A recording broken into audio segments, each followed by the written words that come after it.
waa Parcelles Assainies salaamaaleykum yéen ñi taamu seetaan seen télévision RTV tey ñi ngi fan unité 18 lan moo fi am final vétéran bu Parcelles Assainies ñoo ko organisé mooy vétéran yi nga xamante ñoo dëkk Parcelles Assainies tey nag ñi ngi fan diggante entente 811 bi unité 8 ak Jubo 21 képp ko xam entente 811 xam ne ay joueurs yu mag ñoo fa nekkoon ay anciens joueurs ñoo fa nekkoon ñoo xamante ñoo ngànkoon quartier bi képp ko xam Jubo ñoo xam ne ASC bu bees jokkoo la woon boo xamante dañoo changé ay mag nekk fi ñoo xam ne ñoo cadré ba xale yi si football tey ñoom ñooy daje fii nga xamante ni mooy si final bi ñu ngi ko organisé fii nii si unité 18 nag gis nañ fi ñëpp ñi nga xamante ni ñooy autorité parcelles yi ñëw nañ si fête bi dañ leen di bàyyi rek lépp loo xamante ni ambiance ak lépp loo xamante ni jeu la bi nga xamante ni vétéran yi ñu ngi koy wane ñoo xamante mën nañ football wala mënuñu football loolu lépp suñu caméraman Ablaye Kane dana leen ko wax ak Oussou ak Abou Kane ñu ngi leen jaajëf.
comme ni leen ko waxoo fii ñi ngi taxaw fii ki nga xamante ni mooy Moussa Sy nekk meilleur joueur fii si tournoi bi nga xamante ni moom la Aziz Mbaye organisé woon nekk moom mu nekkoon joueur nag fii di équipe bi nga xamante ni mooy bokk yoon Moussa Sy tey yaa jël meilleur joueur fii li nga xamante ni mooy tournoi première édition tournoi Aziz Mbaye tey nan nga gisee tournoi bi. waaw donc tournoi bi initiative bu baax la te bu rafet la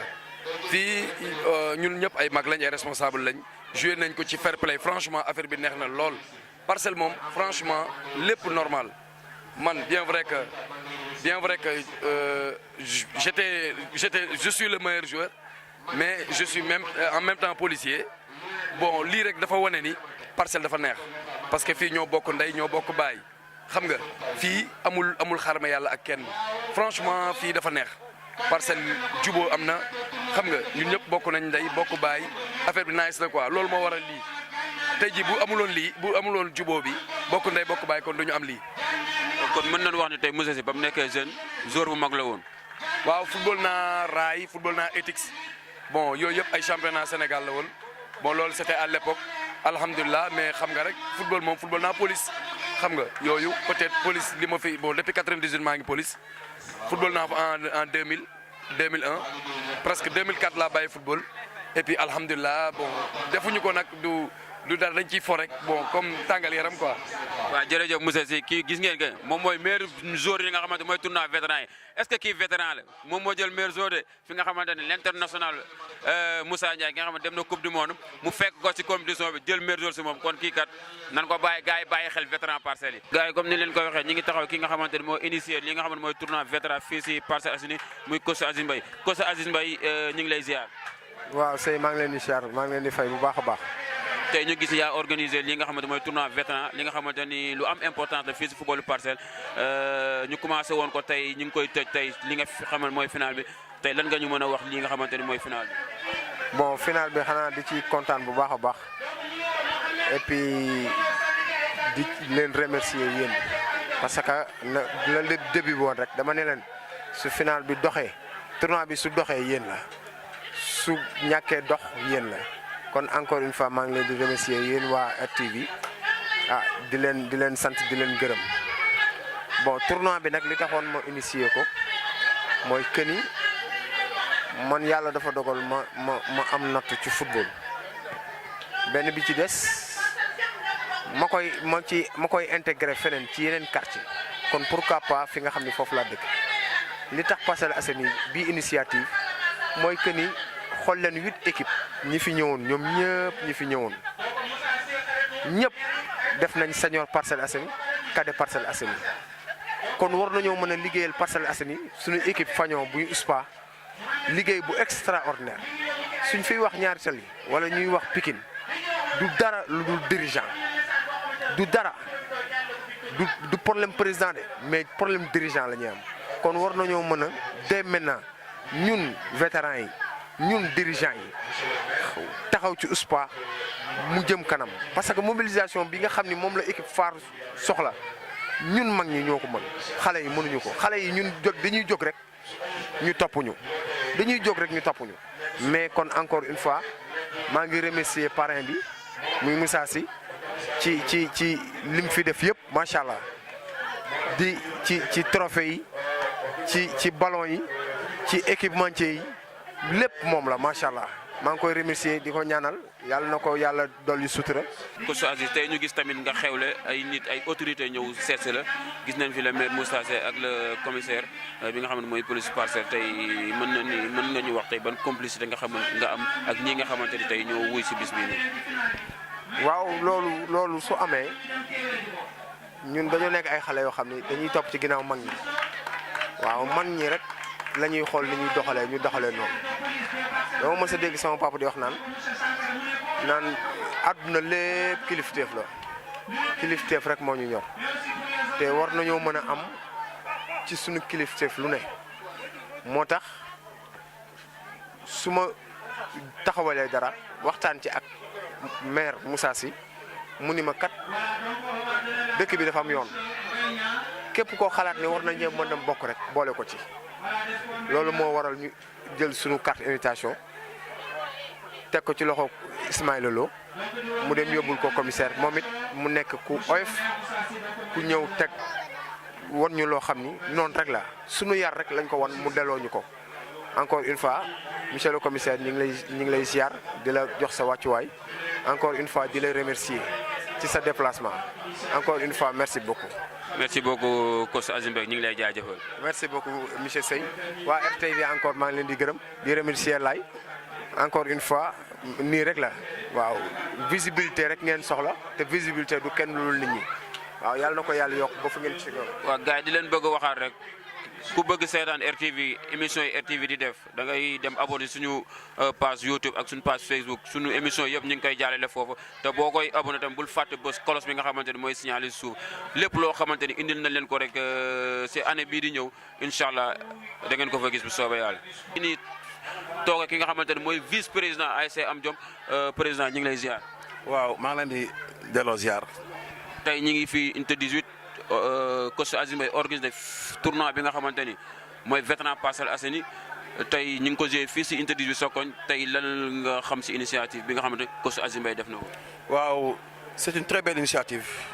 boo xamante ni Aziz Mbaye jël na ko ñu ngi saluer initiative bi ndaxte organiser yombul rawatina ci wàllu sport. rawatina ci période bii ni nga xamante ni y' a beaucoup de choses yoo xamante ni ñoo fi doon xew ñu ngi dëgg ma élection ñu ngi préparé final yëpp organiser lu mel ni mu réussir bi demee nii yombul donc Aziz Mbaye ku ko xam rek xam ni moom c' est un acteur du sport coach la football na Am Jom suñu premier coupe moo ñu ko indil donc kooku mën nañu wax ni su organiser lu mel nii mu am faay tamit di nga ko mën a nangu donc moo tax gis nga ni mu demee ñëpp wuyu si nañu te lii sagu unité 18 la waaye sagu ASC Am Jom la ndax l'ASC Am Jom c'est la seule structure où les jeunes de l'unité 18 se regroupent donc c'est une instance une organisation communautaire de base boo xamante ni ay jeunes ñoo ci nekk donc Aziz Mbaye bokk ci donc su organiser lu mel nii su wootee ñëpp a ñëw ba pare waa 18 dañ ciy kontaan ndax lii suñu ndam la waa passé lépp tey tous les acteurs sportifs des Parcelles Assainies ñi nekk ci football tey ñëw nañu wuyu si Aziz Mbaye waaye ñëw nañu wuyu si ASC Am Jom wooyu nañu wuyu si unité 18 donc loolu da ciy kontaan. ñu ngi nii toog ki nga xamante ne mooy président taximan yi tey ñu ngi fi unité 18 président si initiative bi nga xamante ne mooy tournoi vétéran yi ñu bëggoon xam rek en tant que taximan ban yëg-yëg yi nga am si mag yi nga xamante ne dañuy tàggat seen yaram ci football. waaw jërëjëf dégg naa li ngay wax ñu ngi nuyu ñun ñëpp ku nekk sa tur ak sa sant vraiment kontaan naa ci question bi ma posé parce que tey man sportif la kon bu fekkente ne tey jii samay morom sportif ñoo xamante ne ay mag la ñëw lañu organiser lii dañ koy rafetlu trop te dafa baax si koñ ndax fi mu toll ni wax dëgg saa day tax mu boole yàlla dogal na fi mu toll ni nga xam ne ñoo si nekkoon suñu ancien buñ demee bàyyiwuñ ba léegi di si jàpp gëm naa ne loolu moo gën a mën a tax sax ba suñu ASC bi dem final parce que bu fekkente ne ay magum jëmm yàlla dogal na ñu ngi ciy yëngu ba fu ñuy toog ni di wax ak yow dana motiver xale yi ba tax ñu am jom ba ñu góorgóorlu ba yàlla dogal ñu dem final ni tey jii. gis ngeen ko comme li ñu leen indi loon rek fête du ndaw final du ndaw mooy final vétéran yi gis nañ fi ay vétéran yoo xamante ni tey mën na ni ay xale lañ gis ngeen final bi neex na trop gis neen autorités yi nga xamante ni ñëw nañ fi monsieur le maire Moussa ñëw na le président des taximans ñëw na ak ki nga xamante ni mooy commissaire bi nga xam ne mooy police parcelle ñëw na fi ñoo ñëpp teew si lan si bis bi nga xamante ni mooy bisu Aziz Mbaye bi muy final vétéran yi nga xamante ni mooy vétéran Parcelles Assainies loolu leen indi loon fii tey ci nga xam ne mooy indi 18 di leen waxaat encore une fois ñu ngi leen di waajal yeneen émission yoo xamante ni ak yeneen programme yoo xamante ni fii si seen télévision RTV fii si Parcelles Assainies loolu nag duñ leen bàyyi am na yeneen yoo xamante ni mi ngi ñëw muy entrekan finalu Am Jom 18 ak final bokku jëw loolu moom danañ leen ko jëlal benn par benn si suñ télé RTV ak Parcelles Assainies damay ànd ak sama caméraman rek muy Aboukan ak Laye Kane ñuy fël ñuy dox ma leen di seen fii nga xamante ni mooy RTV Cheikh Fall fàttewuma la mukk